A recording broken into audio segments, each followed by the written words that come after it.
these are our recent attempts that we shall be discussing towards the end of the presentation. So these points, detection of coronary artery blockage and detection of atherosclerosis, this mainly I have done in my PhD. So let us begin. So this is a block diagram of human cardiovascular system. You can say how engineers look at cardiovascular system. So this is basically, let me start from the left ventricular chamber of the heart. LV means left ventricle.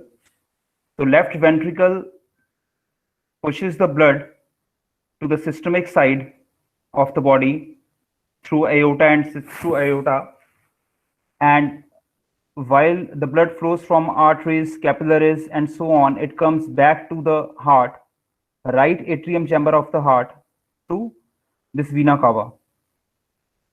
Now you can see here, then you can see the flow from right ventricle. It will again go to the pulmonary section. From pulmonary section, it will come back to the this left atrium. So this LA means left atrium, LV means left ventricle, RV means right ventricle, RA means right atrium. So these are four important chambers of the heart, and correspondingly you can see here four valves.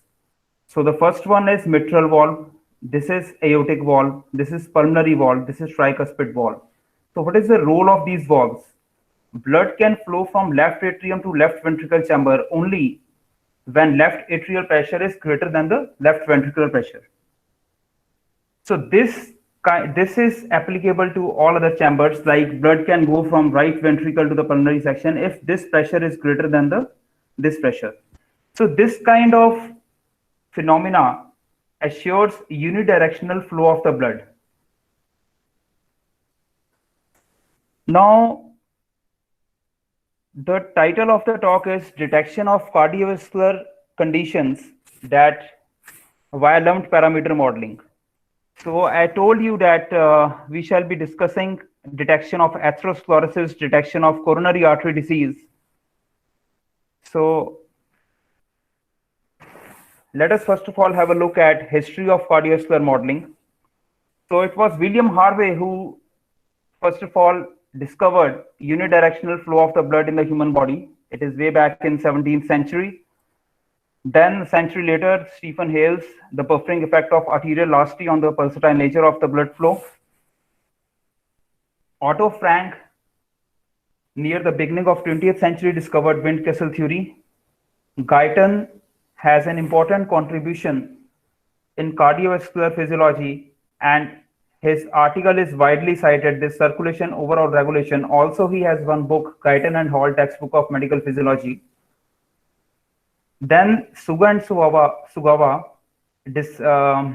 came up with an important term, that is cardiac muscle elastance. So we shall see in the subsequent slides this muscle elastance. So Windkessel, you can say, is the fundamental model of cardiovascular circulation. So basically, what does it represent? You can say here what is actual Windkessel, what does it mean, and this figure, and then how it is related to the circulation of blood. So when heart is flowing through to the systemic side through the arteries, in the systole the arteries would be a little bit dilated, okay, and then this you can see the peripheral resistance. So all these terms will become much clearer as we move on in this presentation. So Windkessel compartmental model, 2-element model, 3-element Windkessel model. So 3-element Windkessel model, basically when we say the models, lumped parameter models, they would comprise of resistances, capacitances, inductances. Okay. So resistance here means resistance to the blood flow. Capacitance here means compliance of blood vessels. Inductance means inertia of the blood. For simplicity, we have not included the term inductance in our models. Now, this 3-element Windkesson model is an improvement over 2-element Windkesson model in the sense that when you reproduce the waveform, arterial blood pressure waveform, the waveform is reproduced in good shape if we use this 3-element Windkesson model. So basically, what are these models? You can see from electrical engineering perspective, you can see these are kind of loads against which heart is pushing the blood. A few more lumped cardiovascular models. You can have a quick look at this before we actually begin. This is Ursino 1998. This discovered 15th order nonlinear system with an objective to model the control of short-term arterial pressure. Then there are so many examples like cardiovascular model as a switch linear time varying system by Seaman et al. Okay. Then Williams, a patient-specific model to study complex cardiovascular regulation occurring in response to head-up tilt. So they basically developed a cardiovascular model that would study the variation in the blood pressure whenever there is postural change.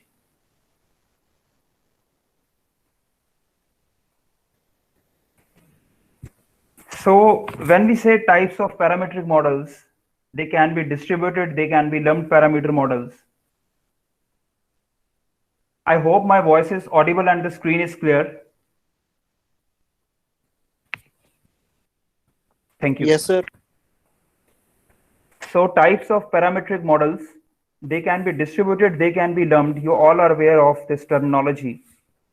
So this lumped parameter models, here we have resistances, capacitances, basically resistance of the artery, you can say is we are representing by simple this constant R1 or RA. So what happens here is we have divided the artery into various segments, say small artery, large arteries, and so on, and then defining resistances in those separate sections. Like R subscript SA can be the resistance in small artery, R subscript LA can be the resistance in the large arteries, and so on. Whereas distributed models are more accurate in the sense here you model the parameters as function of time as well as space. They are not merely constants, but that approximation of distributed modeling is lumped parameter modeling, you can say. They are simple, they can be used to understand the pressure flow relations in the cardiovascular circulation, and the ease of parameter estimation make them a preferable choice over distributed models. Distributed models, I have no objection over distributed models, but lumped parameters are more simpler and they just solve our purpose. So typically lumped parameter models are described by ordinary differential equations, whereas distributed parameter models are described by partial differential equations. Electrical analog is, so when I say modeling of cardiovascular circulation, whenever I use this term, immediately that things comes to my mind is electrical circuit comprising of resistors and capacitors. Whatever I have done so far in just in this last few years, I have worked on the lumped parameter models of cardiovascular system. So resistance here means resistance to the blood flow. Compliance, capacitance is basically compliance of the blood vessels. Voltage here means blood pressure. Current means flow of the blood. Charge means volume of the blood. That is why sometimes these are called as pressure voltage analogy. So this is just an example how we model the blood vessel. This is, you can just try to have a look at this diagram. You consider this one as a compartment having volume small v, and a rate of change of volume is basically inflow minus outflow. You can see equation number 1. Now this F in, that is inflow, is basically just defined as Ohm's law, you can say. So pressure drop across this resistor divided by resistor, itself would give you the inflow. Similarly, you can have the equation for the outflow. Now this is interesting. V minus V unstressed is equal to Cp minus P external. Okay, so this is assumed that the external pressure is zero. This, when we say unstressed volume, see, whenever the blood is flowing through the artery, when during the systolic phase of the cardiac cycle, the arteries are a little bit dilated. Okay, so that the blood can flow comfortably through the arteries and it can be supplied to the necessary tissues. So in that case, let us say let us say that total volume becomes V, and V unstressed is when the arteries are relaxing in case of diastolic phase. Okay, so difference of these two volumes, V minus V unstressed, is basically C into P minus P external. It is just like your equation in electrical technology, Q is equal to CV. So equation number 5, dV by dt is equal to C dP by dt. And then equation number 6, if you just from equation number 1 and equation number 5, you can have the equation number 6. So that says that C dP by dt is equal to inflow minus outflow. So this is how that we shall be writing down the equations. So I have shown here how we can model the blood vessel using resistors and capacitors. Okay, so various such segments, I repeat, various such segments will form the complete arterial network or complete vasculature.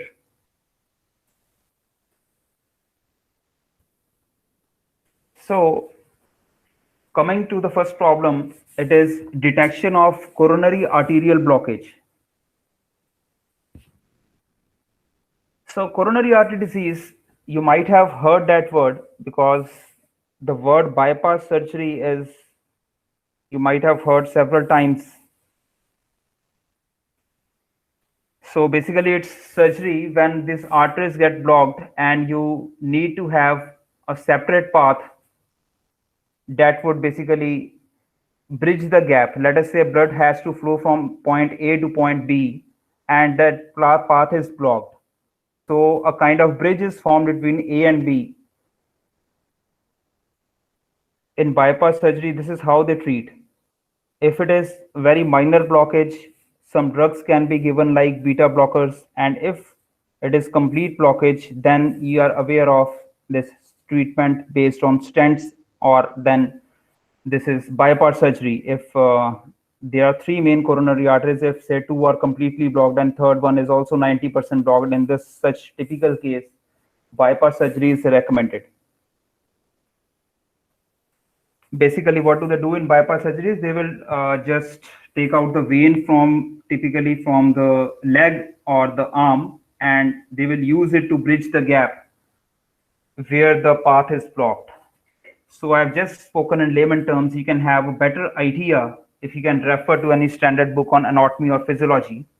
So I'm keeping the thing simple so that everyone can everyone feel it comfortable while attending this talk. So coronary arteries supply oxygen-rich blood to the heart. The coronary artery disease develops when these arteries get damaged or blocked due to deposition of plaque on the inner walls of the arteries. The plaque leads to narrowing of the arteries, and this further leads to a decreased blood flow to the heart. This chest pain or shortness of breath are the common symptoms in this pathological condition. The most critical thing about coronary artery disease is it develops over the years, and one would usually notice when it has become critical. I have heard from few cardiologists that if a person has been chain smoker in his or her life, then there's a chance that close to 50s or 60s, he will definitely have this coronary artery disease. And also, this is just one behavior risk factor I have told you. There are many more. You can check with Indian Medical Association or website of American Heart Association for this. But so let us come to the problem. So the challenge here is This coronary artery disease is basically the symptoms become dominant when the condition has become severe. So if a person is feeling shortness of breath or a person is having severe chest pain, that chest pain, this angina can be again stable or unstable. You can explore the terminology. But these symptoms become prevalent, these symptoms become dominant once by the time the damage has already been done. So you cannot that at that time you cannot say that you can go for preventive health care. At that time, clinical intervention is very much necessary. So the traditional approach to diagnose CAD has been ECG measurement followed by echocardiography and then coronary angiography. This is the golden standard, you can say. And many non-invasive attempts, I've just listed a selected few papers from the literature that they have, some people have used PCD signal for detection of CAD, and then heart sounds have also been used to detect cardiac conditions. Okay. Yes, Excuse me, please. sir. Sir, what is non-invasive attempts? See, non-invasive means when you are not piercing the skin. Invasive means if you want to take some measurement by piercing the skin. Means to say that you have to insert a catheter into the skin and then take the measurement. That is invasive. Non-invasive means like ECG recording or PCG recording. You do need not pierce the skin. You just need to place the electrodes or the necessary equipment to take the measurement. Okay, sir. Thank you. And another drawback of this non-invasive attempts was that they basically come up with binary prediction whether the person is suffering from CAD or whether the person is not suffering from CAD. So the advantage of this physics-based modeling is that we can also have a look at the severity of the blockage. We can also have a look at the severity of this pathological condition. So that is why instead of just going for this data-driven modeling, we have preferred over physics-based models. And in that physics-based models, Venn-Kessel models basically lay the foundation, and all the researchers that who are working in this domain, they have been working on development of these Venn-Kessel models. So detecting cardiac conditions, basically we can have three approaches. One can be signal processing based, one can be image processing based, another can be modeling. So our focus is on cardiovascular modeling. So there is a need for creating a set of screening algorithm that raises alarms for people with cardiac risk at an early stage. As I just mentioned that this condition is particularly traced when the condition has become severe. So our obvious target here is to detect this as an early stage, though it is a very challenging thing, but still we have made some attempt.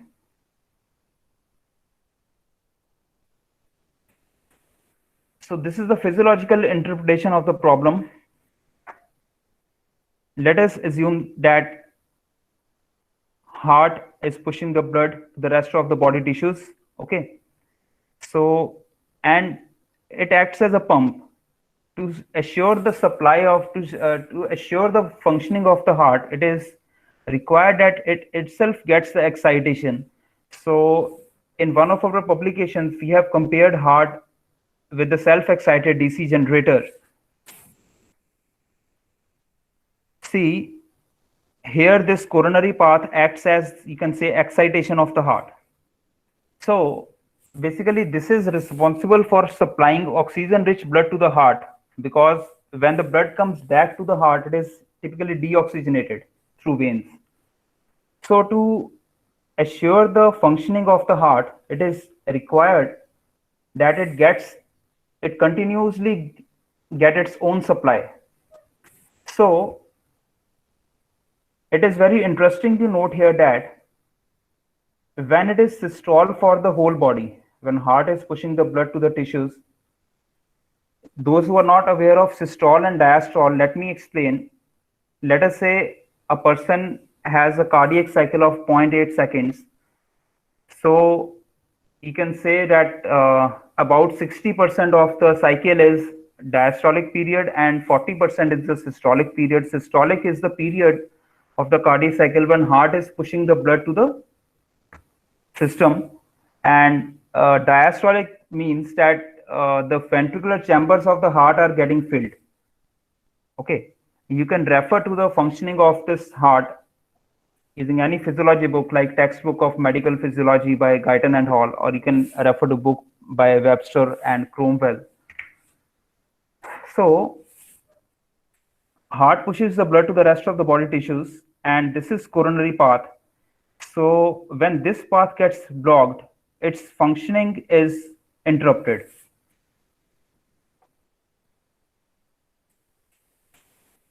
So in light of this, let us define the building blocks of the cardiovascular model. I use the terminology in the slide when we were modeling the blood vessel. I told you that a rate of change of volume is inflow minus outflow. So various such compartments are basically compliant vessels. They are required for the formation of the CVS model.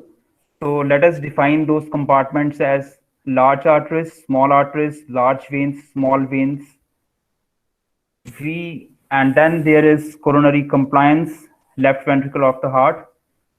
Then there are resistive vessels, arterial resistance, venous resistance, peripheral resistance, coronary resistances. The resistances of the heart walls are time varying quantities. They are mitral. This RMV represents a resistance of mitral valve. This represents resistance of aortic valve. So this is the proposed cardiovascular model for the detection of coronary arterial blockage. This work is published in Mathematical Biosciences. We published this work in 2018. So you can compare that block diagram with this circuit diagram. So this triangle, this represents RMV, this represents RAV. This is the source, that is basically left ventricular pressure. So this thing is equivalent to the heart that we showed in the block diagram. And this dotted lines, this path is basically coronary path. Okay. And the rest of the things, you can say, they are the body tissues. So the heart acts as a generator while rest of the body tissues form the systemic load. The coronary path acts as a medium for blood supply to the heart. So as far as functioning of this is concerned, we can have, when we say that model, basically I shall mean electrical analogy, electrical circuits that basically represent functioning of the cardiovascular circulation. So this is left ventricular chamber of the heart. See, we have not explicitly modeled other chambers of the heart because we assume that this left ventricle is playing an important role in this coronary arterial blockage, and also for the diseases related to vasculature. So we considered left ventricular chamber to be more dominant, and that's why we have only modeled this. Other things that are not explicitly modeled, they are basically lumped into other blocks. Like you can say all other things like right atrium, right ventricle are lumped into this large veins. So that is why the title of the talk was lumped parameter modeling. So here we have certain approximations while we go for the modeling. So let me try to throw some light on this. So this is left ventricle, this is aortic valve, and this is large arteries.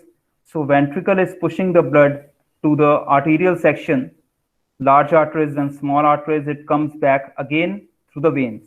Meanwhile, this acts as the feedback path. That is basically the coronary path. You can see here. So now you may argue that why have we chosen this just R1, R2, and C1 as the elements of the coronary path? Why not any other combination? We have gone through several works on this model of coronary path, and what we found this to be the more appropriate one to place in the cardiovascular model. So the relevant literature, you can also find the reasons how you can follow the philosophy how we came up with this model through this paper. Meanwhile, let us have a look at some mathematics.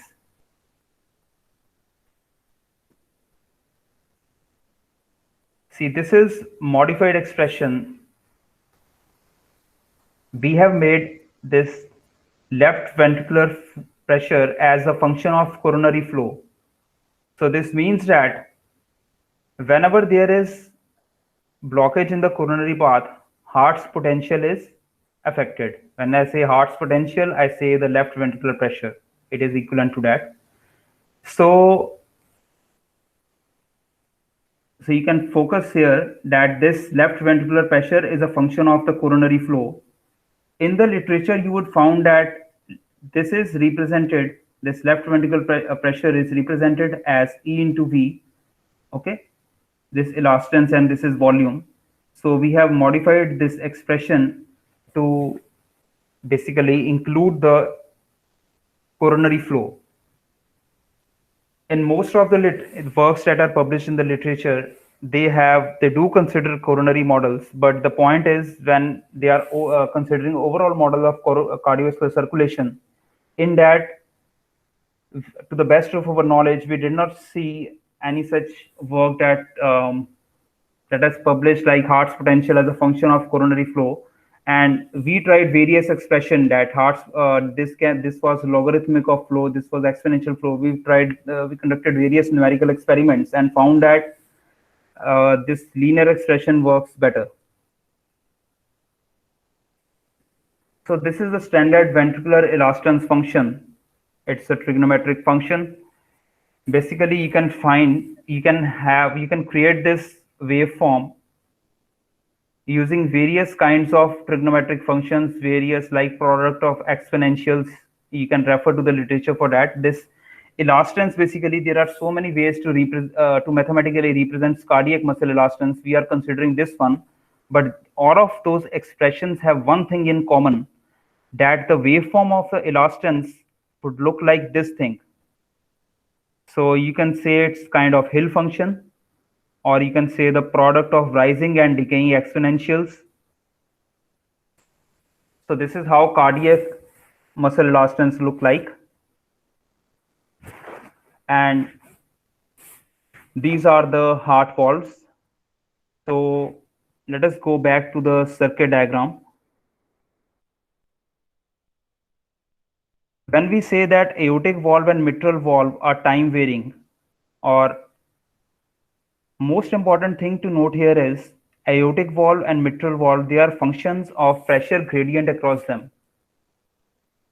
This means that this aortic valve is a function of this pressure difference, VH and PLA. Similarly, this RMV is a function of this pressure difference. The arrangement is such that unidirectional flow of blood is assured. So have a look at this mathematical expressions, that RMV is basically is function of PLV minus PH. This is pressure in the large veins, and this is the heart's potential, P subscript H. And similarly, aortic valve is a function of these two pressure drop. This is this pressure drop, this PH minus PLA, where this PH is the heart's potential, or you can say the left ventricular pressure, and this PLA is basically pressure in the large arteries.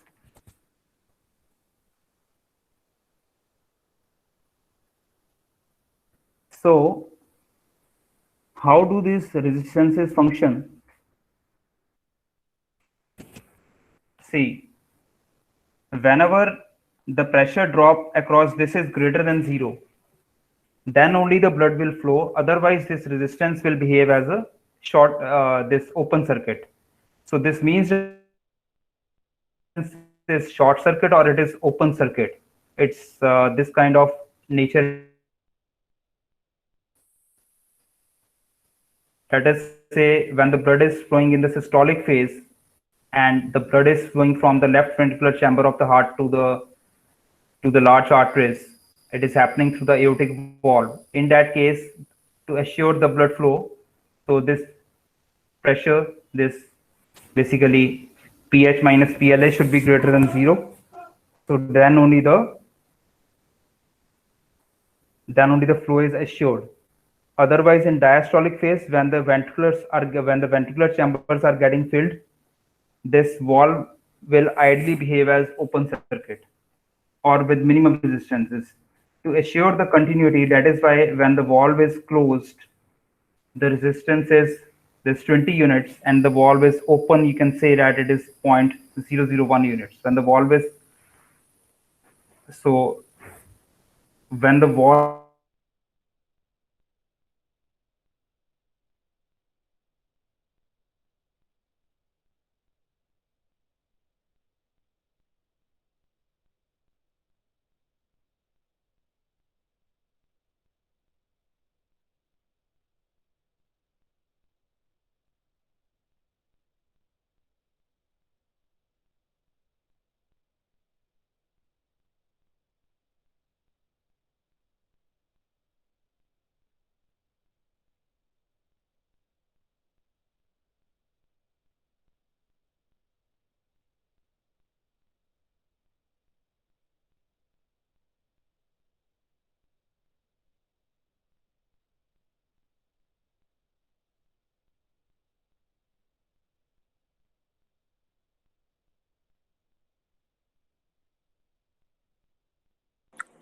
Sir आवाज नहीं आ रही है.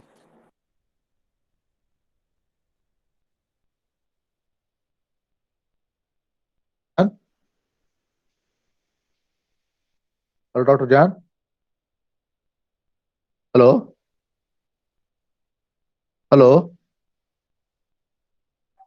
Dr. Jan. Hello doctor OP Verma, आवाज नहीं आ रही. एक minute sir, मैं कर रहा हूँ सर उसको. हाँ, कोई दिक्कत आ गई है, प्रेजेंटेशन भी बंद हो गई है. मैं कर रहा हूँ सर. ठीक है, ठीक है.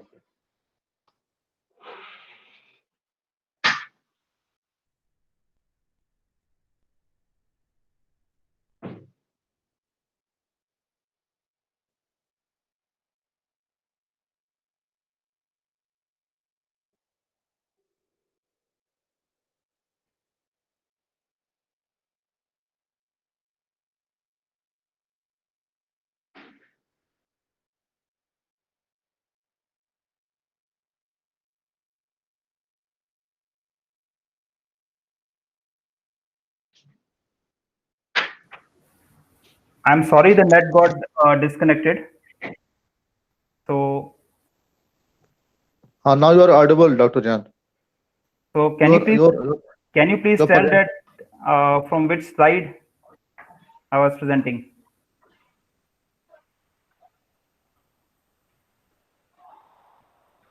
So when it got disconnected, can you please tell me which slide I was there? I think that was 20 or 20 side. Slide number 20. I think. So audience, can anyone tell? So 23 around, sir. Okay, thank you. So if you can have a look at this circuit diagram, so these are basically nodes here. So you can do the nodal analysis and write down the equations. So simple, when we do the KCL analysis here, you can come up with these equations. So basically this is the state vector. PLA represents pressure in the large arteries. PLV means here pressure in the small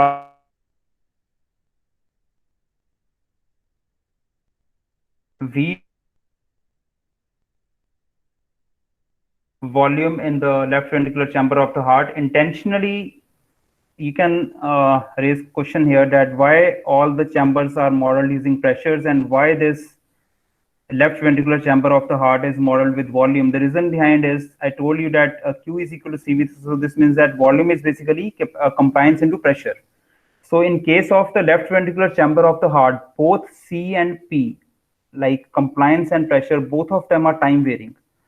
So for mathematical simplicity, we have considered volume as one of the states in case of the left ventricular chamber of the heart. And since other compliances are constant, that is why we have modeled those other chambers using the pressure.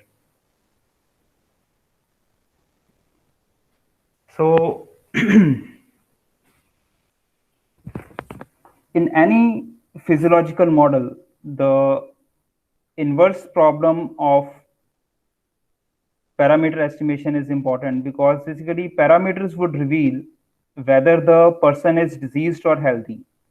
Like we go for any clinical analysis, like we go for any test, they say that the hemoglobin should lie between this and this value for a healthy person, and so on.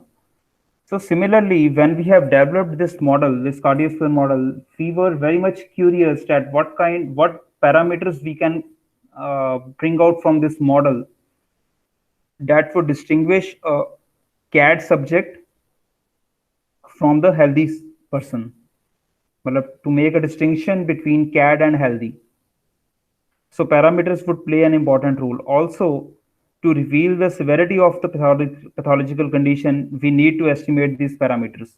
So in this slide, let us try to understand the procedure of parameter estimation. So since this is a nonlinear model, so if you write down the state space model for this cardiovascular system, you will come to notice that it's a nonlinear model because when you represent x dot is equal to f of x comma t, so here you will see that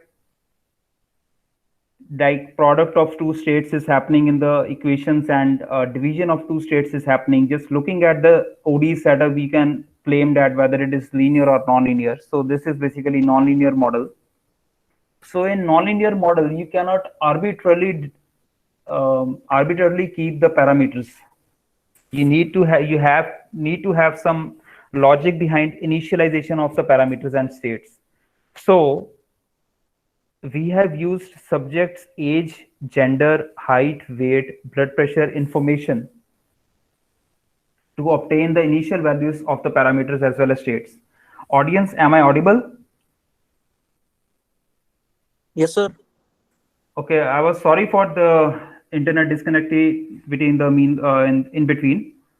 So things are fine now. Net is working.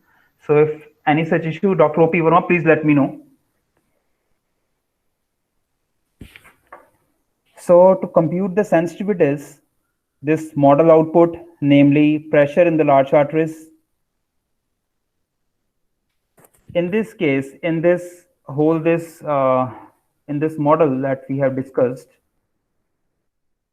this is the output, PLA, pressure in the large arteries. So we have one measurement in this model, that is arterial blood pressure waveform. That is our measurement signal here. So in the model, it is mapped as P subscript LA.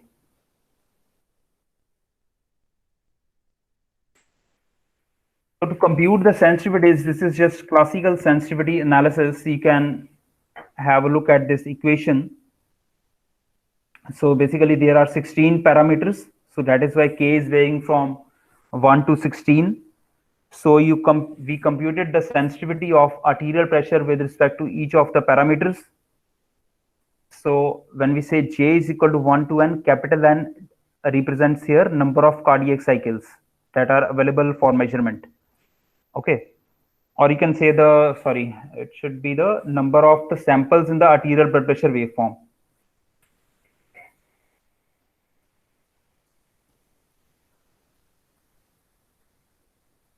And then the total sensitivity. This is the formula for the total sensitivity for each of the parameters. You can refer to this formula. And what is this optimization vector?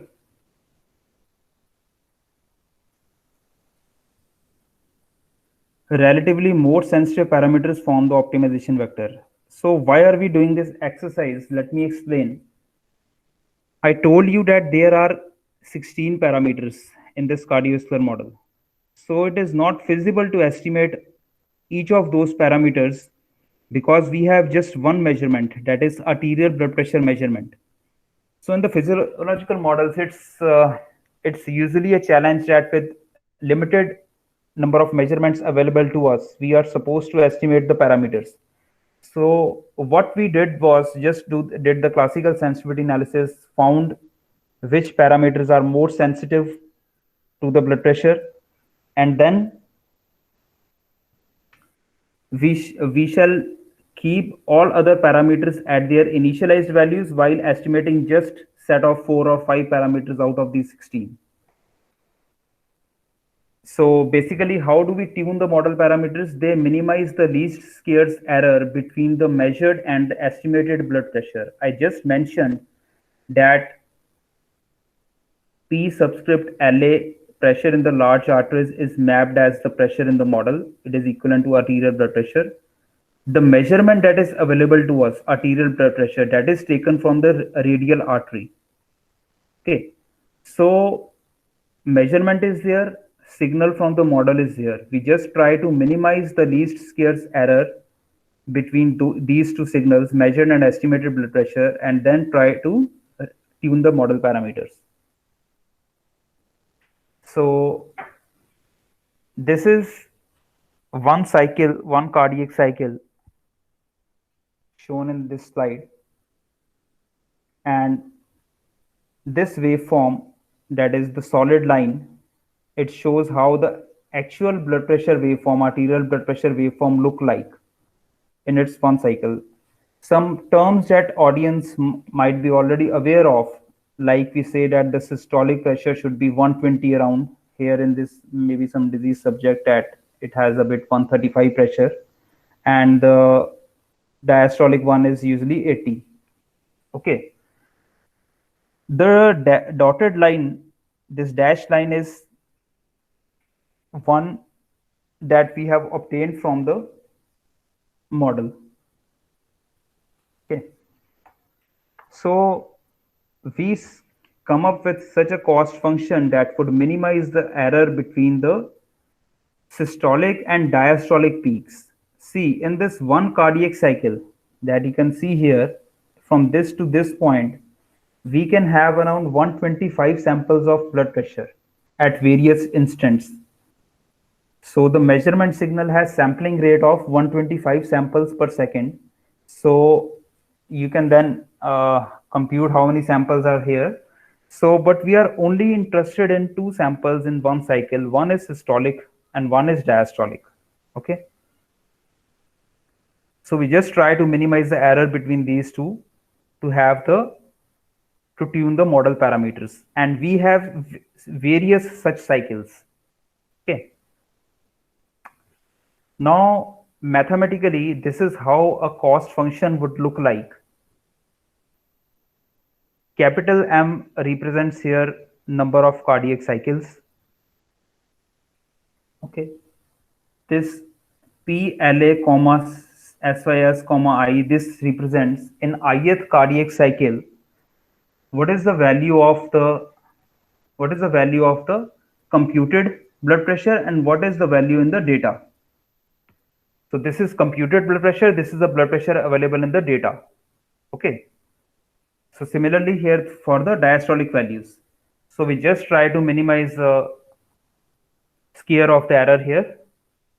And now another question here is that which parameters we should tune and which parameters we should not tune. So first of all, those 16 parameters, we arranged them in the descending order of their sensitivities.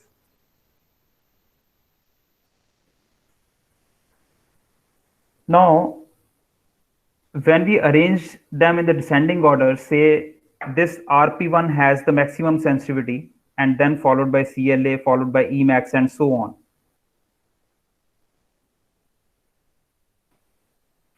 Now we came to conclusion that the combination shown in the second row here, RP1, CLA, Emax, Emin, R1, is basically giving us the least value of the cost function. So we considered these parameters for optimization, and all other parameters were kept at their initialized values. So this is how arterial pressure waveforms look like for the healthy and diseased subjects.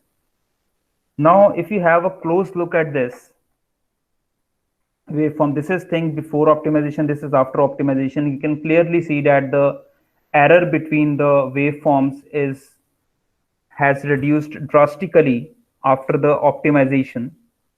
And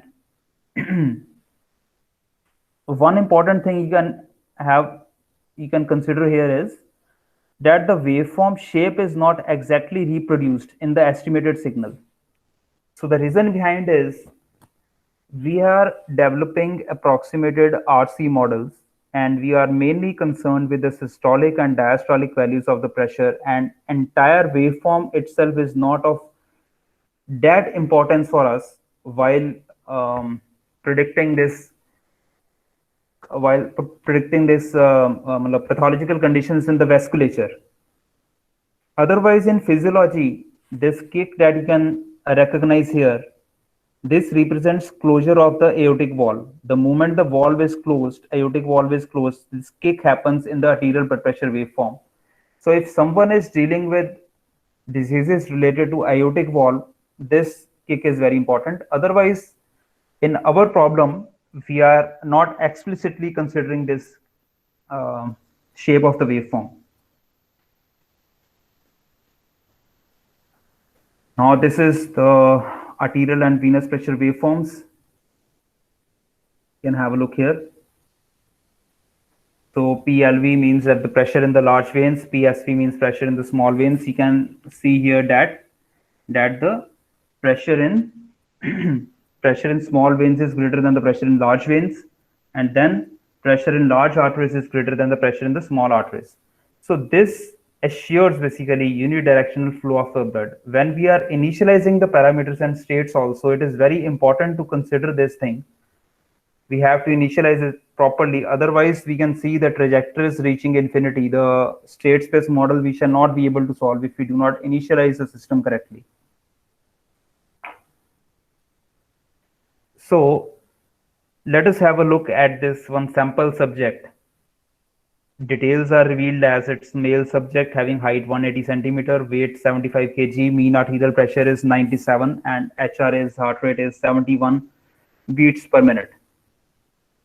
So you can have a look at the values before optimization and after optimization. This is how the parameters are getting tuned while minimizing the error between the measured and estimated blood pressure waveforms. Then there is quantity that cardiac output. It is basically stroke volume multiplied by heart rate. And stroke volume, heart rate, you all are aware of beats per minute. Stroke volume is basically the volume of blood ejected by heart's left ventricle in one beat. Sorry. So that this V vent, this is the left ventricular volume.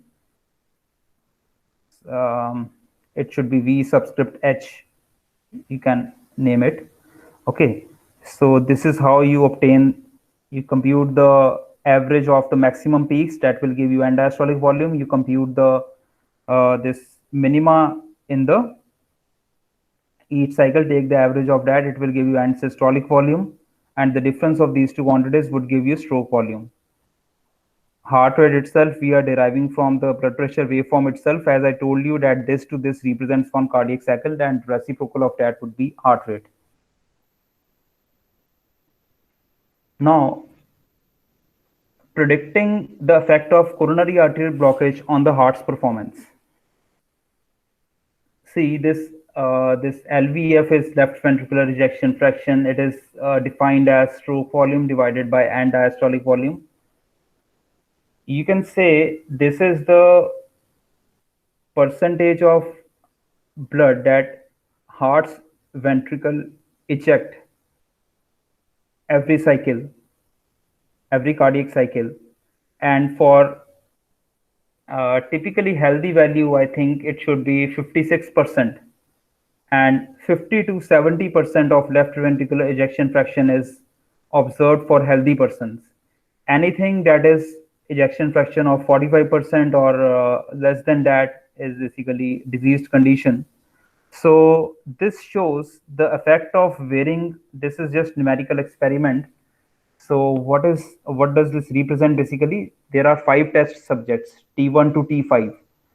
All of them have ejection fraction in the healthy range. No issue about that. Okay.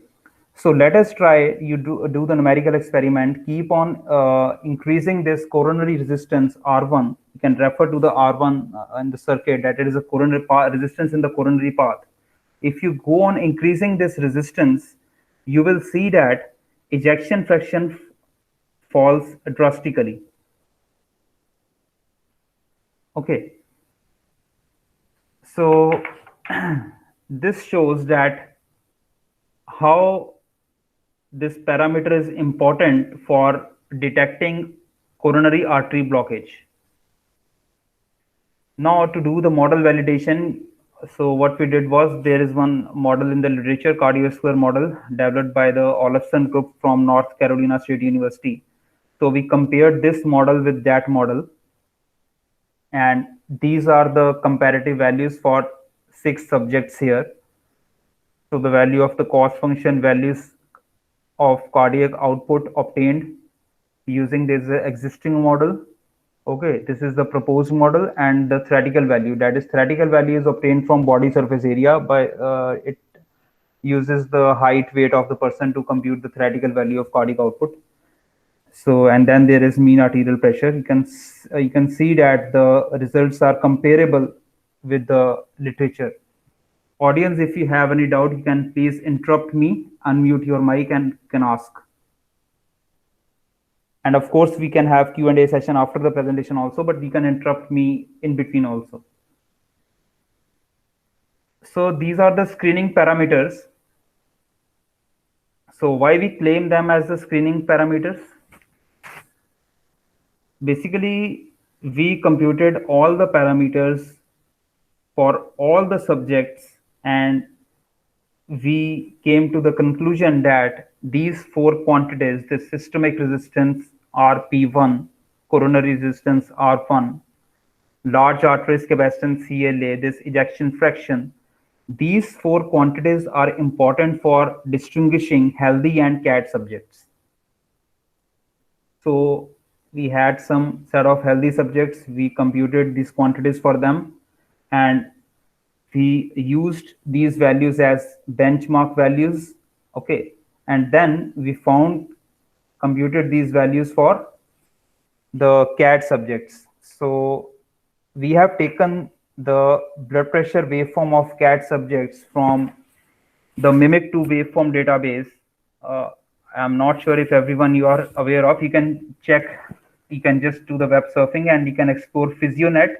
In the PhysioNet, there are various databases that keep track of cardiovascular signals, respiratory signals. It is an MID's initiative.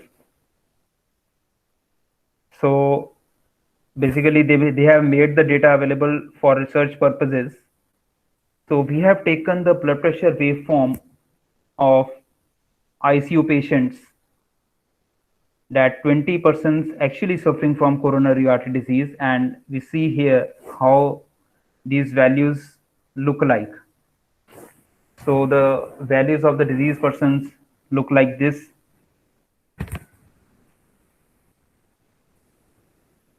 So if we just plot the ejection fraction of the CAD subjects, you can see that in most of the cases, ejection fraction is in diseased case, is in less than 50. I told you that for healthy person, this ejection fraction should be between 50 to 70 somewhere. Typical value is 56%. And this is how ejection fraction looks like for the chosen sample of CAT subjects.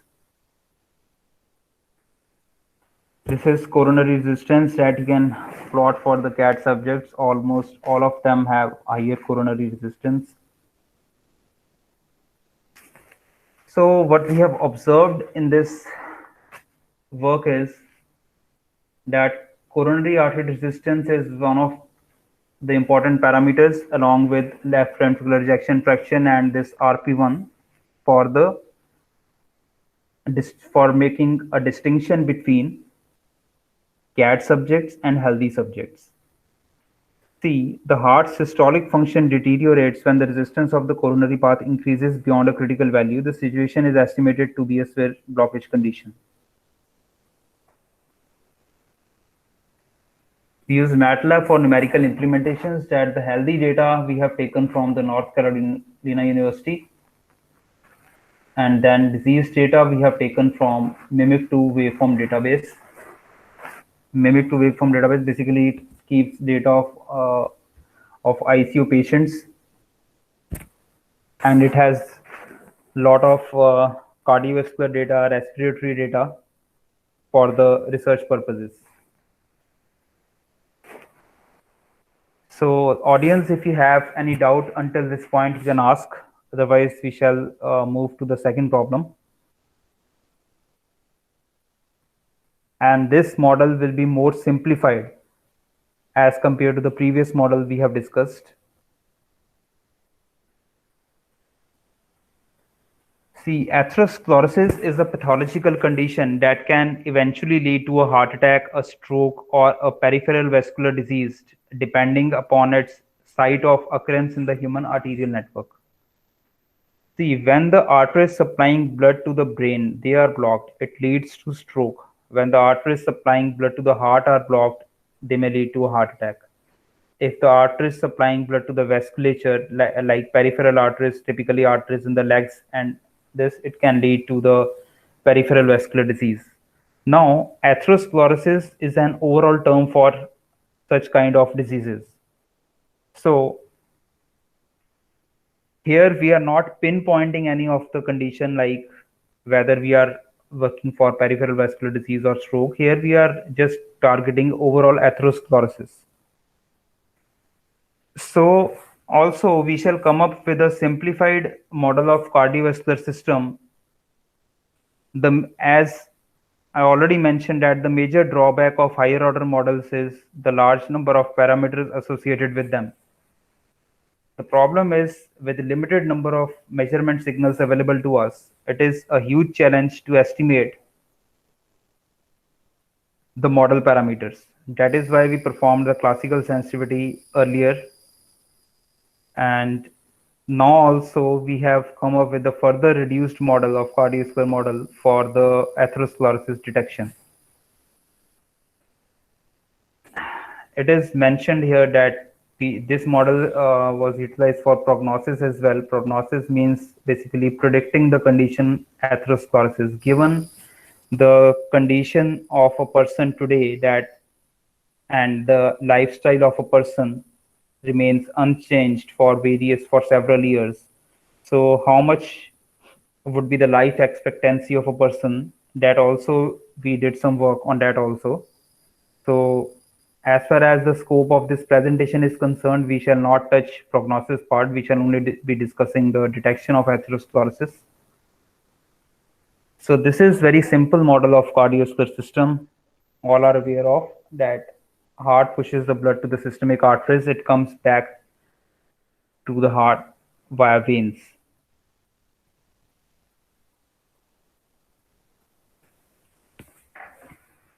See, if you remember the previous circuit and just try to relate this circuit to that circuit, it is a simplified version of that only. Again, that T thing remains same. Mitral valve, aortic valve. This the pressure source, that is left ventricular pressure. This is systemic arteries, systemic veins. Okay, so this is the flow of the blood from heart to the arteries and coming back via veins. So this is systemic vascular resistance, or people also call it peripheral vascular peripheral resistance. So this work we presented at Society 2018.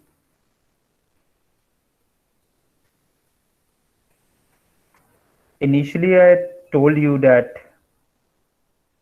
we initialize the model parameters and states using some empirical formula.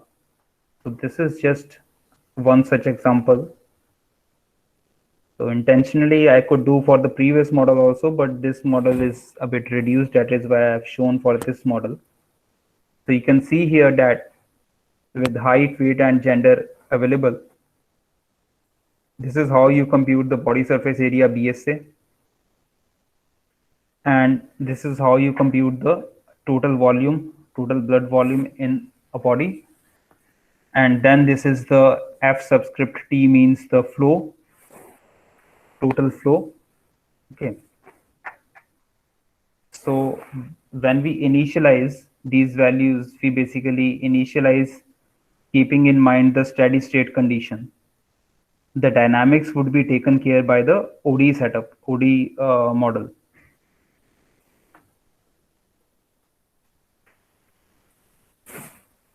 So I won't discuss this model in too much details, just only the relevant things that are required here, because I need not repeat those classical sensitivity analysis and that part is applicable to this model as well. So just let me summarize this model. This is the state vector. This is ventricular volume, arterial pressure, venous pressure. So this is input and this is output. Input, basically it is left ventricular pressure, acts as the source. Output is the systemic arterial pressure.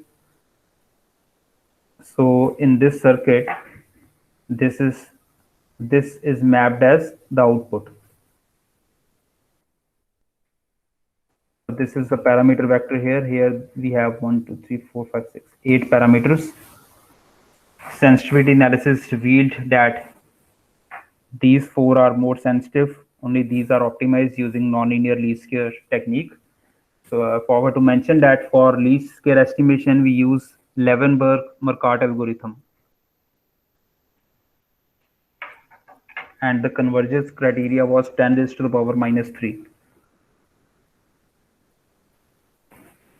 The model has been tested on 10 healthy subjects and 5 subjects suffering from moderately high blood pressure. And these are the indices proposed for screening of the diseased subjects. This C subscript AS represents compliance of the systemic arteries. E subscript max represents ventricular elastance, peak ventricular elastance. You can see here a variation between the healthy and the diseased values. So if the artery is blocked, the compliance, which is basically the capacity of the blood vessel, it comes down.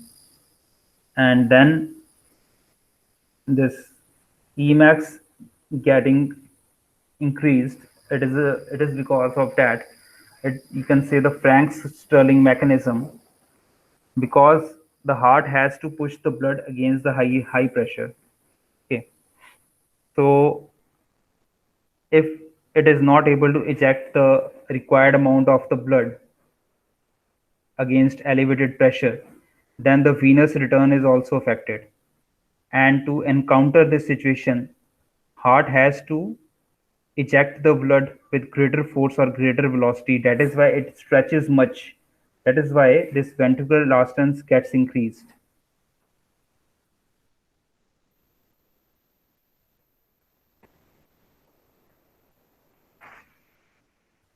So arterial compliance and the peak elastance are proposed as indices of atherosclerosis. So far, until this point, I have just discussed to estimate the model parameters from the measurement signal arterial blood pressure. But all those estimation processes have been offline. So when I say offline, this means that the measurement has been recorded, the data is collected and then analyzed later on. So such kind of, and when it is used for estimation of parameters, we can call it as offline estimation. And in the recent attempts, what we have done is we have used Kalman filtering based approach that would regularly update the model parameters. With every instant, it fetches the measurement sample.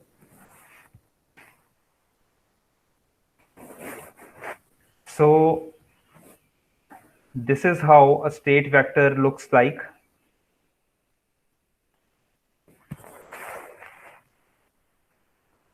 This is V subscript H, PS, PVS, these three states are already known to you. This is arterial pressure, venous pressure.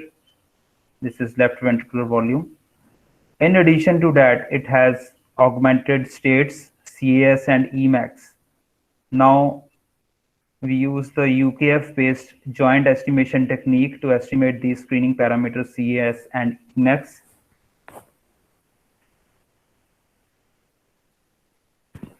So this is the overall block diagram to illustrate an early stage detection of atherosclerosis. This is the work that we have recently submitted. Maybe a couple of weeks ago, we submitted this work. This is that same cardiovascular model available to us, that third order model. This is UKF based joint estimator. It has process noise, measurement noise. Then the measurement is again ABP signal. So we have obtained these estimates.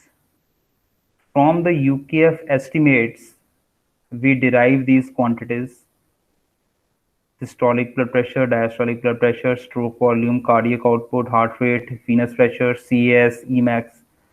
So we derive the mean values of each of these quantities. This becomes the feature set that we shall be using for the classification purpose. So this is a recent attempt that we have made to club the physics-based model and machine learning approaches. So this is our first such attempt that we have made. So, and what I think, in my personal viewpoint, that what could be the advantage of this, all this stuff. See, the only measurement available to us is arterial blood pressure, and if you just try to analyze this waveform, it may not be possible to retrieve each and every piece of information from this single waveform, the heart's function and the ejection fraction and so on. So we have the physics-based model with us. We have this measurement signal, and we have derived these set of quantities from this model. Now, PCA-enabled SVM classifier we used to distinguish between healthy and subjects that have chance of atherosclerotic cardiovascular disease. So I think we have tested it around 30 subjects suffering from coronary artery disease, and we found accuracy of about 92%, the classification accuracy.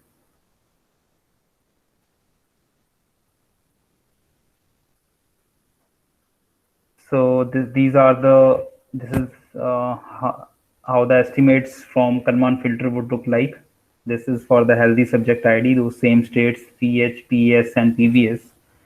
So one thing that is important here, when we consider these quantities, VH, PES, PVS, here the waveform may be of importance to us. Here the mean values may be of importance to us. But when we consider these quantities, CAS and Emax, these were augmented states, so we shall be more interested in their final values. Or you can take the mean of the say last 100, 200 samples to consider the steady state value of these two parameters. And This is how the estimation error looks like. You can see the estimation error converging to 0. So these are the estimates again for the diseased subject ID. And this is how the estimation error would look like. Again, this CAS and Emacs, whatever we concluded from the offline estimation results, we conclude the same thing from here also, that the CAS and Emacs are important in the detection of atherosclerosis.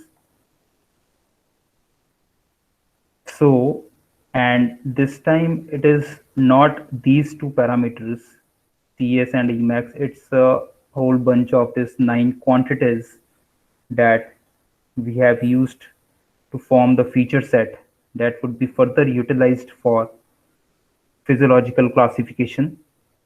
You can say this forms the feature set for the SVM classifier. So the data that we collected, healthy data, we have 6 healthy subjects, 7 healthy subjects. In total, I think these 6 were adults and these 7 are the healthy students. So this we have taken from the open sources made available by North Carolina State University. And then this is class 2, that is disease data. So 5 subjects with moderately high blood pressure, 30 subjects suffering from CAD. We are very much aware that for physiological classification using ML algorithms, we need huge number of data, and we are working on that. So you can say we have just shared the preliminary results, you can say. So the main target was to online estimate those parameters, typically CAS and Emacs. The Kalman filtering based estimation was the important aspect in the work that we have recently submitted. So this is the new direction that we have started working upon, is clubbing that physics based modeling approach with the machine learning algorithms. So you can say this is a confusion matrix that is from that limited set of data. So positive revealed as positive, they are 34 out of 35, and negative being revealed as negative, I mean healthy revealed as healthy, they are 10 out of 13. So we are working upon this. These are the selected references. So audience, if you have any question, I would like to answer.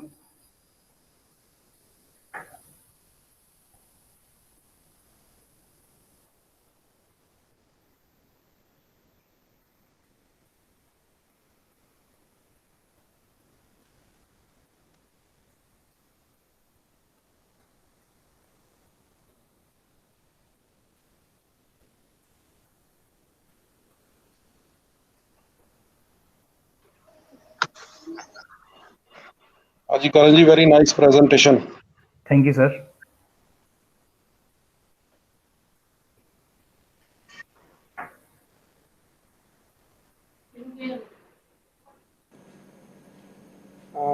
Dr. Karan, this Yes, is please.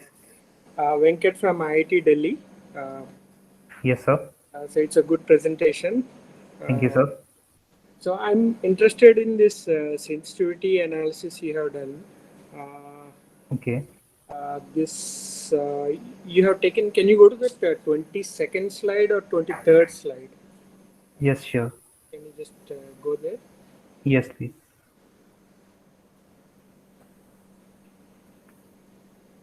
Where that sensitivity analysis? Sensitivity. Okay, this one. Yeah, this one. Okay. So here it is the relative sensitivity with respect to the parameters. Okay. Yes, please. Yes. So this is computed numerically, or this has been computed by solving? It is numerical computation only. Yeah. So at from a particular nominal value, you have taken. Yeah, like we have all the blood pressure samples available to us. Let Okay. us.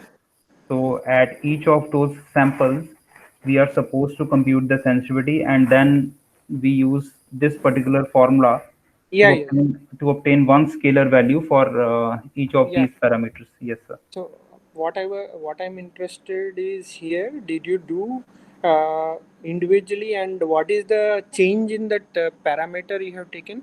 Means like that theta k. Suppose one of them is like RPA one or RP one. Okay. Yes, So yes, yes. so you have done that means RP1 plus delta RP1, or you have the total differential sensitivity equation included the sensitivity equation along with the model equations, and you solved like that, or did you just uh, uh, It is put the numerical. delta? It is numerical computation only. So RP1 plus delta RP1. Oh, okay, okay. Oh, so it is just only numerical. Yes, So yes. So when I saw, actually just I could possibly see your that conference paper in that IEEE, that is ICS Yeah. SMB conference. Okay, okay, okay. So I saw your mathematical model also. It is quite seven equations are there. Yes, sir. So in that, what I see is that, and even when you have presented that equation means graphs, so it Yes. is these are oscillatory. These pressures, whatever they are oscillatory and periodic also. Yeah, Yeah, this seem to be periodic. Yeah, yeah. but It they are seems, not actually periodic yeah. Actually, because it's almost periodic. We yes, can yes, say almost periodic system. yes. And if you write down the differential equations, means for the sensitivity, using the sensitivity equations, we can refer to the Khalil's sensitivity equation is there. Okay, It's a differential equation, and when you solve it mhm, along these almost periodic these things, okay. I think you can get a better instead, because here we are sticking to only at one nominal point of the parameter. Yeah, it is. You can say local sensitivity analysis we have Yeah, done. it We is a have local sensitivity analysis. So yeah, that is, and thank you for your comments that we yeah, are right now we are considering that in our current yeah, work, yeah, that yeah. global sensitivity Actually, analysis. yeah. Actually, this the sensitivity analysis. I work on biomolecular oscillators. Actually, Okay, sir. so uh, I I was I was following your presentation, and I saw that okay, these are looking periodic. So the use of these, and when you look at the linearized model, means like if you take only the homogeneous part of that sensitivity equation, uh, Yes, uh, when you look at it, it is a time varying. As you said, some parameters are time varying, uh, yes. like RMV. Actually, they are time rather than they are they depend upon pressure gradients. Yes, yeah, So if they have been time varying, then there is not much problem because then we can have linear but time varying system. But the problem is when we write them into the equations, when we write the whole this state space model for that, hmm. it appears as nonlinear model because when division of states is there in the right hand side of the equation or when Yes, product of two states is there, immediately looking at the setup we can say it's nonlinear. yeah. It's nonlinear. It's nonlinear. So when you consider the linearized model of this one along the trajectories of your pressure, any of the Okay, pressure or this thing, so okay, I think they give some meaningful information uh, that can be used to give an effective reduced order model, which you have presented in the second okay, at the okay, second problem. So okay. actually, we I have one means oscillator model. It is a cell cycle model. Its order goes around 28 or so. So Okay. uh, so Okay. I Great. thought this will be useful for you to include, and so you can look into that. Thanks a By lot the for way, your comments. by the way, Surely I have noted down the comments. yeah. So it is a very good presentation. I liked it very much. Yeah. Thank you, sir. Thanks a Yes. lot. Audience, if there is any other query.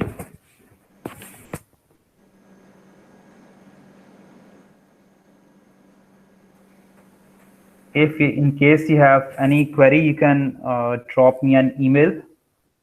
Shall try my best to answer that.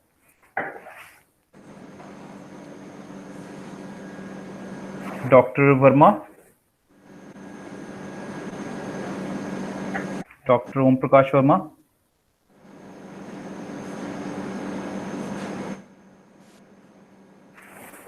Okay, thank you, audience. Thanks a lot for participating in this MIPS 2020. And tomorrow we shall be back with another presentation on machine learning techniques. That is basically a role of principal component analysis and SVM. That is basically a role of PCA and SVM in this physiological classification. So tomorrow's session, morning and afternoon, both of them are very much important. Those who are trying to explore the applications of machine learning in this physiology.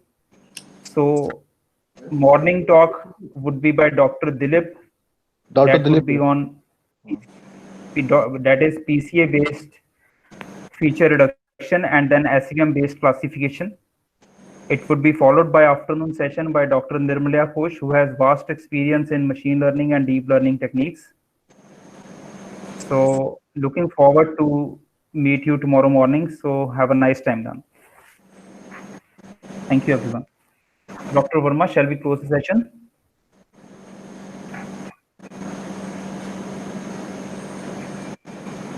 Okay, thank you, everyone.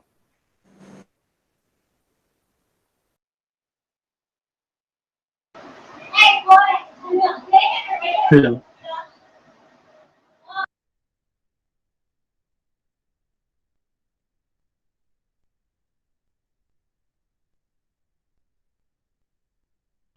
So can we disconnect?